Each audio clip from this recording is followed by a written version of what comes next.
네, 그러면 4장 전기철도 문제풀이 하겠습니다. 1번 교류식 전기철도가 직류식 전기철도보다 유리한 점은입니다. 1번 전철용 변전소에 정류장치를 설치하는 것은 정류장치를 설치하는 것 자체가 유리한 것이 아니고 또 정류장치를 설치한 것은 직류식이죠. 2번 전선의 굵기가 굵다. 전선의 굵기가 굵은 것도 장점이 아닙니다. 그리고 직류는 1500V, 교류를 25000V 사용한다고 했을 때 교류가 전압이 더 크기 때문에 똑같은 용량일 때 전류가 적습니다. 전류가 적기 때문에 전선의 굵기도 더 적은 것을 사용할 수가 있고 3번 차내에서 전압의 선택이 가능한 것이 교류의 장점이고요. 답은 3번입니다. 3번 변전소 간의 간격이 짧다. 변전소 간의 간격이 짧은 것 자체는 전식을 방지하기 위해서 그렇게 하면 좋지만 변전소 간의 간격이 짧기 위해서는 당연히 시설비나 이런 것들이 비싸죠. 그래서 짧은 것이 전식 방지를 위해서는 좋지만은 이 짧은 것 자체가 장점이 되는 것은 아니죠. 그리고 1번에는 답이 3번입니다. 2번 전기철도에서 궤도의 구성요소가 아닌 것은 궤도의 구성요소 뭐다? 침목 레일 도상. 침목 레일 도상. 켄트는 고도입니다. 고도. 고도는 뭐다? 곡선부에서 우리가 원심력에 의해서 외측부로 넘어지려는 것을 방지하기 위해서 외측 궤조를 높여주는 그 높이차가 켄트가 됩니다. 3번 전기철도의 궤간에 대한 설명으로 옳은 것은 궤간은 레일과 레일 사이의 거리를 얘기하죠. 왜 레일의 그 두부 내측과 두부 내측 사이의 그 거리 표준 궤간은 1435mm가 되고요. 따라서 옳은 것은 3번입니다. 1435mm 궤간을 표준 궤간이라고 한다. 4번 기온차를 대비한 레일의 간격은 유관이죠. 궤간, 유관 구분해 주시고요. 4번 온도 변화에 따른 레일의 신축에 대비해서 연결부에 두는 틈새 여유를 우리가 여유 해서 유관, 간격의 여유, 유관이 됩니다. 영어로 클리어런스고요. 5번 바깥쪽 레일은 원심력의 작용으로 지나친 하중이 걸려서 탈선하기 쉬우므로 안쪽 레일보다 얼마가 높게 한다. 이 바깥쪽 레일과 안쪽 레일의 차를 우리 2번에서도 나왔던 고도입니다. 켄트가 됩니다. 5번은 3번. 6번 볼게요. 6번. 궤간이 1m입니다. 궤간이 뭐요? G죠. G가 1m. G가 1m고 그 다음에 반지름이 1270. 반지름이 뭐요? R이죠. R이 1270m입니다. 반지름. 속도가 64.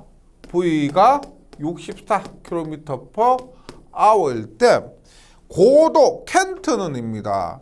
고도 켄트 H는 이죠. 얼마? 127R분의 GV의 제곱 그대로 대입해 주시면 됩니다.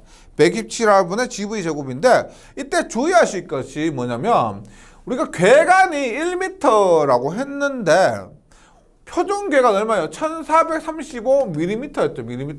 이때 궤간의 단위는 미터가 아니고 그래서 1을 대입하면 안 되고요. mm를 대입해야 됩니다. 이 공식 자체가 궤간의 mm를 대입했을 때 나오는 거예요.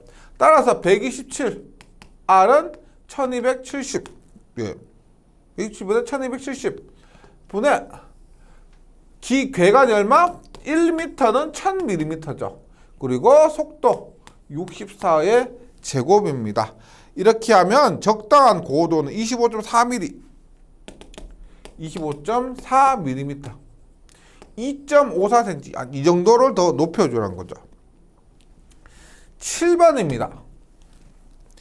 고도가 20mm이고 반지름이 R이 800m인 곡선 궤도를 주행할 때 열차가 낼 수 있는 최대 속도는 얼마인가? 단 궤간이 1067이래요.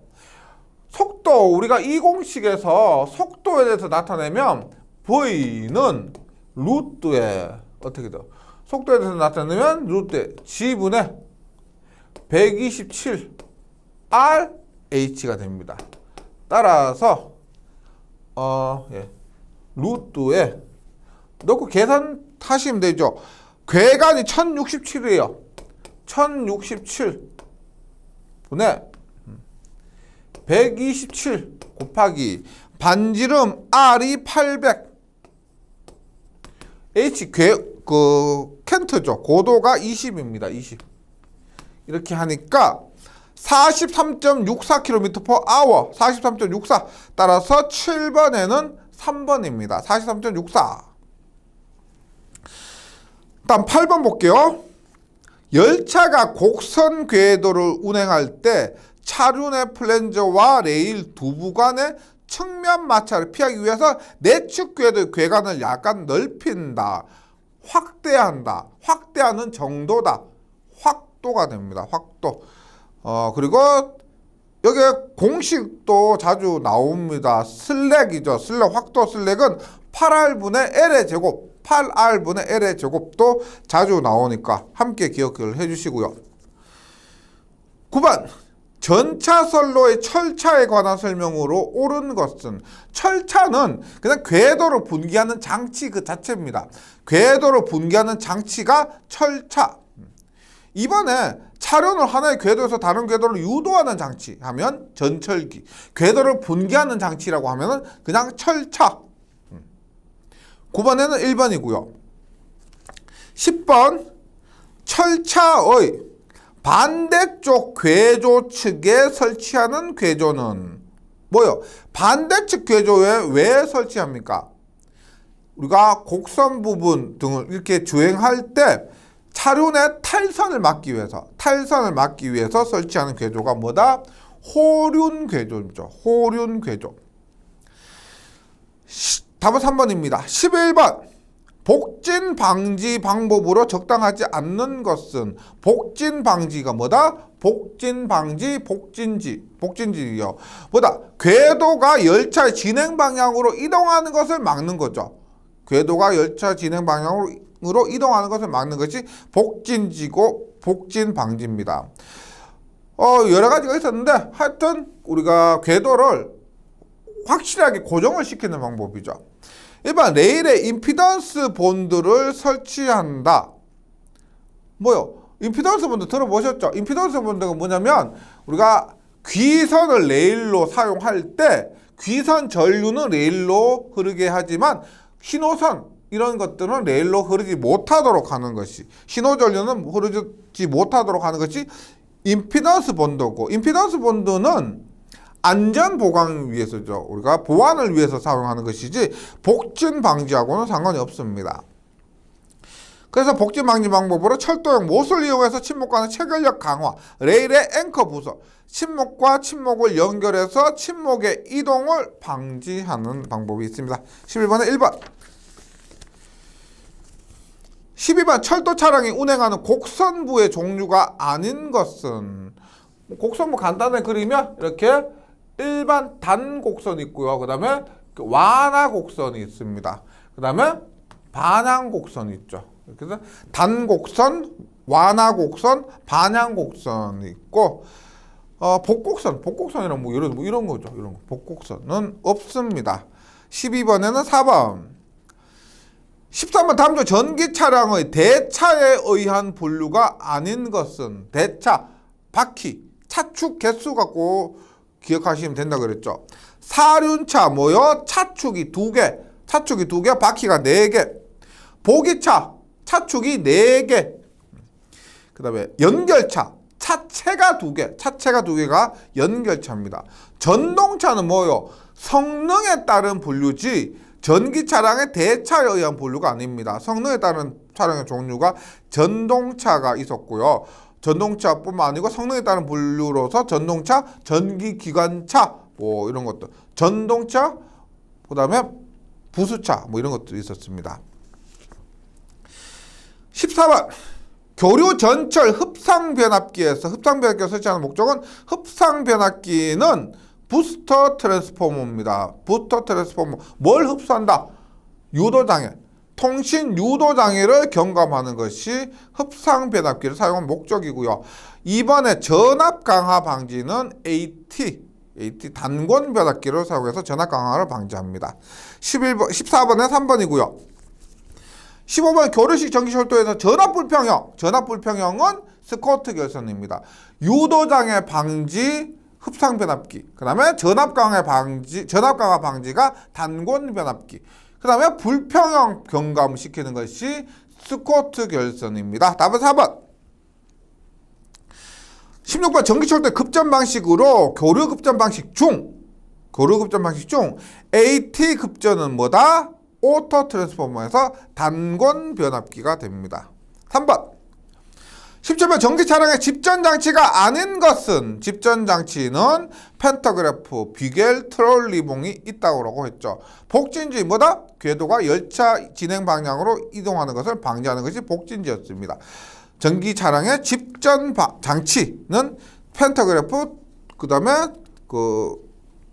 듀겔과 트롤리봉입니다. 그래서 이론에서 조금 꼼꼼하게만 해주시면 문제풀이는 주주주주쭉 넘어갈 겁니다. 네. 18번입니다. 레일 본드와 관계가 없는 것은 18번 레일 본드는 뭐다? 레일과 레일 사이를 이렇게 연결해 주는 것이 레일 본드고 전체 저항을 감소시켜서 뭐 전식 이런 것을 방지하는 목적이 있죠. 그래서 진동 방지하고 이 선으로 연결했다고 해서 진동이 방지되는 건 아닙니다. 그 다음에 동연선을 사용하고요. 저항값을 감소시키기 위해서 저항값이 작은 동연선. 그 다음에 전기저항을 감소시키고 전기저항을 감소시키니까요. 전압 강화도 감소가 됩니다. 저하가 됩니다. 답은 1번. 19번. 그림과 같은 전동 차선의 조각법은 보시면 우리가 커티너리식 중에서 직접 조각식 아니죠. 지금 조가선이 있기 때문에 직접 조각식은 아니고 조가선이 있는 커티너리식 중에서 가장 단순한 겁니다.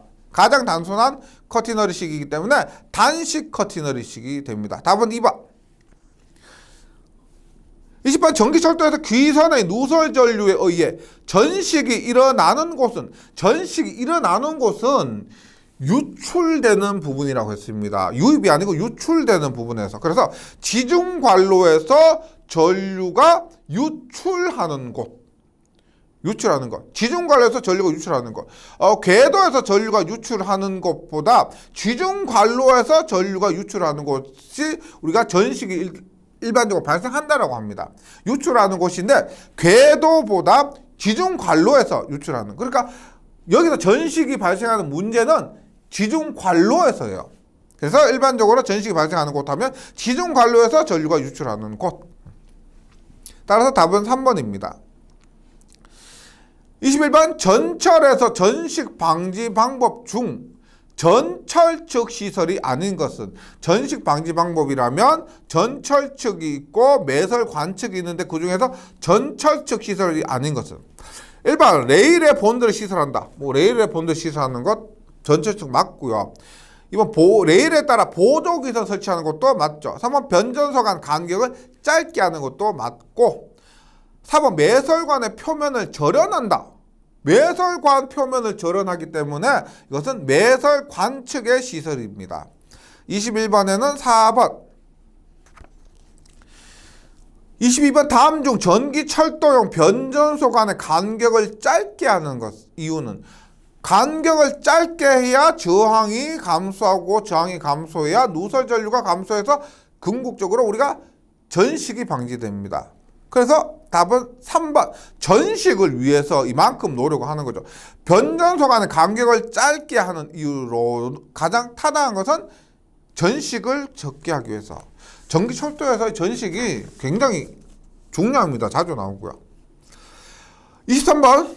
직류 전차선로에서 전압 강화 및 레일의 전위 상승이 현저한 경우에 귀선의 전기 저항을 감소시켜 전식의 피해를 줄이기 위해 설치하는 것입니다.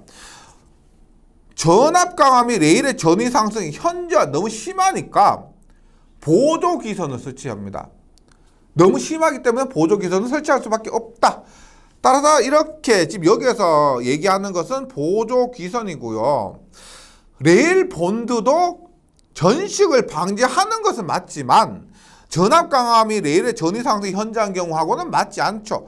레일 본드는 그냥 레일의 그 누설 전류 감소시키기 위해서 저항을 감소시키는 것이지 전압 강함이 레일의 전위 상승 현저한 경우 이런 것과는 맞지가 않습니다. 크로스 본드도 마찬가지예요. 전식 방지는 맞지만 크로스 본드 뭐예요? 두 개의 레일 사이에 설치하는 겁니다. 그래서 23번에 설명하고 있는 것은 보조기선이 맞다.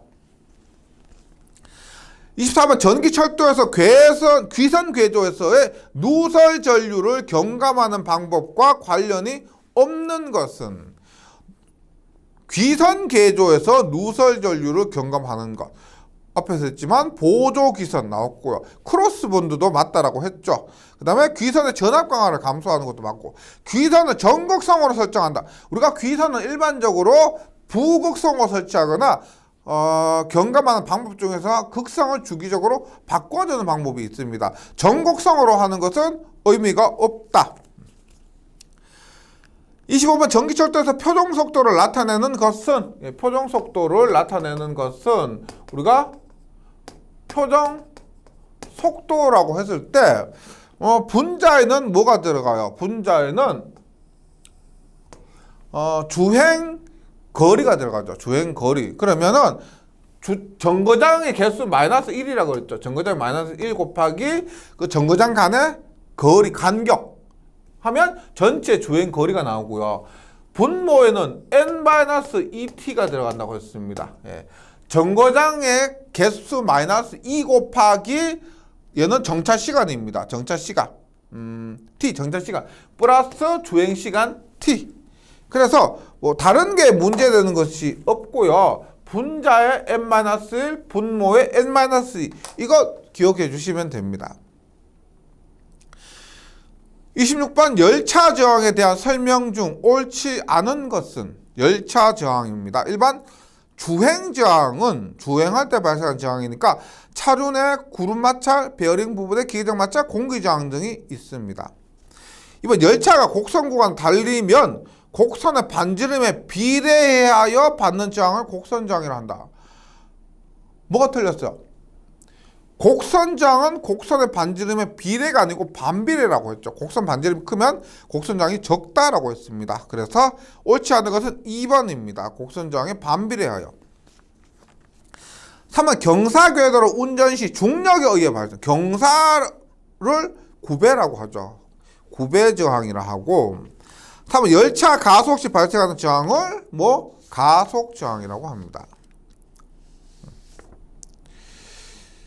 그 다음 27번입니다. 전기철도의 전기차 주전동기 제어 방식 중 특성이 다른 것은 우리가 보통 사용하는 직류전동기에서 속도 제어 방식은 직병렬 제어라고 했습니다. 직병렬 제어에 개로, 단락, 브릿지가 있다고 그랬죠. 직병렬 제어에 개로, 단락, 브릿지가 있고 계좌 제어는 직병렬 제어가 아니고요. 우리가 원래 크게 나누면 전압 제어, 계좌 제어, 저항 제어가 있는데 전압, 계좌, 저항이고요. 그리고 전압을 나누면 워드레너드, 일근호, 초퍼, 직병렬이 있고 직병렬을 다시 나누면은 개로, 단락, 브릿지가 있습니다. 그래서 계좌 제어가 직병렬 제어도 아니고 전압 제어도 아니다. 답은 2번. 28번 교류 전기차의 속도 제어에 해당되는 것은 교류 전기차의 속도 제어는 일단 저항 제어, 직병렬 전압 제어, 계좌 제어는 모두 직류고요. 탭 절한 제어, 그 다음에 사이리스터 위상 제어가 교류 전기차의 속도 제어입니다. 29번 전기 차량의 구동용 주전동기의 특성을 설명한 것이다. 틀린 것은 29번 한번 보면 볼게요. 직류 직권 전동기 회전수 N은 단자 전압에 비례하고 부하 전류에 반비례한다. 우리가 E는 K 파이, N은 K 파이분의 E 이렇게 볼 수가 있죠. 회전수는. 그래서 단자 전압, E를 단자 전압을 보면 E에 비례하고요. 파이를 전류를 보면은 자속을 전류를 보면은 전류에 반비례합니다. 그래서 1번은 맞고. 이번 직류 직권 전동의 토크는 전류의 제곱에 비례한다. 직류 직권 전동의 토크는 전류의 제곱에 비례한다. 맞습니다. 3번 유도전동기는 VVVF 인버터 장치가 필요하다. 유도전동기는 VVVF 베리어블 볼테이지 베리어블 프리퀀시 전압 가변 주파수 가변하는 인버터 장치가 필요하다. 3번 유도전동 2차 전류는 자속과 주파수에 반비례한다. 우리가 유도전동기에서 2차 전류를 간단하게 쓰면은 2차 전류니까 2차의 임피던스 분의 2차의 전압입니다. 2차의 전압. 2차 전류니까 2차의 임피던스 분의 2차의 전압이고요. 2차 임피던스 분의 우리가 전압은 어떻게 돼요? 전압은 4.44 FM8 간단하게 쓰면 이렇게 되겠죠. 그래서 2차 전류는 주파수 그 다음에 자속에 비례합니다. 문제에서 자속과 주파수에 반비례한다고 했기 때문에 틀린 거죠. 간단하게 결과만 놓고 봤을 때 2차 전류는 주파수와 자속에 비례하는 그런 결과가 얻어지고요. 따라서 틀린 것은 4번입니다. 4번. 30번. 전기차의 속도 제어 방식 중 VVVF 제어법은 무엇인가? VVVF는 전압 베리어블, 주파수 베리어블. 그래서 전압과 주파수를 동시에 제어하는 방법입니다. 그래서 한번 30번에서 1번이 뭐냐면 VVVF죠. 베리어블 볼테이지, 베리어블 프리퀀시가 되고요. 2번 주파수를 고정하고 전압만 제어한다. 주파수는 콘스탄트입니다. 그래서 전압을 베리어블하고 주파수는 콘스탄트에서 VVCF 이렇게 쓸 수가 있겠죠. 세 번째, 전압을 고정하고 주파수만 제어한다. 콘스탄트 볼테이지, 베리어블 프리퀀시, CVVF 뭐 이런 식으로 쓸 수가 있을 것이고 초포 제어는 뭐 상관이 없죠. 이 30번에는 1번이고요. 31번. 제가 주의해 달라고 말씀드렸던 부분입니다. 열차의 자체 중량이 100톤이고 동륜상의 중량이 90톤이고 최대 견인량이 얼마냐? 궤조의 점착 개수가 0.2일 때 최대 견인량 우리가 F를 계산을 할 때요. 이 F가 우리가 그 자체 중량을 대입할 때는 9배를 넣어서 계산하고 그다음에 동륜상의 중량을 계산할 때는 동륜상의 중량을 넣어서 계산할 때는 여기에 나오는 점착 개수를 대입한다 그랬습니다. 그리고 문제가 단위가 최대 견인량이 kg F니까 톤을 kg으로 바꾸기 위해서 1000 곱하고요. 그 다음에 점착 개수가 있습니다. 점착 개수는 U 그 다음에 W 있는데 이때 W 점착 개수를 대입했을 때 W는 동륜상의 중량입니다. 따라서 1000 곱하기 0.2 곱하기 동륜상의 중량 90을 하면은 이렇게 되죠. 그래서 18,000kg F가 됩니다. 이렇게 되고요. 답은 3번입니다. 32번. 30톤의 전동차 무게가 30톤입니다. 1000분의 30의 경사를 올라가는 필요한 견인력. 지금 9배가 주어졌죠. 따라서 이때 견인력 F는 그냥 단순히 9배와 무게를 곱하면 되고요. kg F니까 1000을 곱하면 되죠. 30톤에다가 10의 3승 3만 kg 곱하기 9배가 1000분의 30입니다. 그러면은 900이 되죠. 900. 32번에는 답이 3번 900입니다. 계속해서 33번. 열차 제동 방법 중 전기 에너지를 트롤리 선으로 반환하는 제동 방법. 반환 회생 제동입니다. 34번. 모노레일 등에 주로 사용되고 있는 전차 선로의 가선 형태. 모노레일이 우리가 어떻게 보면 3궤조 형식이라고 볼 수도 있겠지만 우리가 모노레일은 명확하게 가선 방법이라고 하면은 강체 조가식입니다.